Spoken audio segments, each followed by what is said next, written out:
Mji wa Port Sudani, makao makuu ya serikali inayoongozwa na jeshi la Sudani na kitovu cha misaada ya kibinadamu kwa nchi hiyo, umekumbwa na mashambulizi ya ndege zisizo na rubani kwa siku ya 3 mfululizo. Wanajeshi wa Sudani wanawalaumu waasi wa RSF kwa kuhusika na mashambulizi hayo, japo kundi hilo halijakiri kuhusika. Maelfu ya watu wameuawa katika miaka miwili ya vita vikali kati ya jeshi la RSF na zaidi ya watu milioni 12 wamekimbia makazi yao. Mashuhuda wanaripoti kuona moshi mkubwa mweusi ukifuka kutoka maeneo tofauti jijini humo, ikiwa ni pamoja na eneo linalozunguka bandari kuu na uwanja wa ndege. Mashambulizi hayo yanatatiza usafiri katika eneo hilo.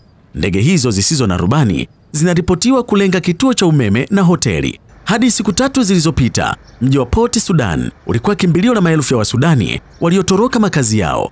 Ghasia za hivi karibuni zimevuruga hali ya utulivu waliopata katika mji huo, kwani vita vimekuwa vikiendelea kwa zaidi ya miaka miwili. Mashambulizi hayo ya ndege zisizo na rubani hapo awali yalilenga hala la mafuta na kambi ya kijeshi. Hii ni TMC News Update kimataifa. Mimi ni Samuel Andrew.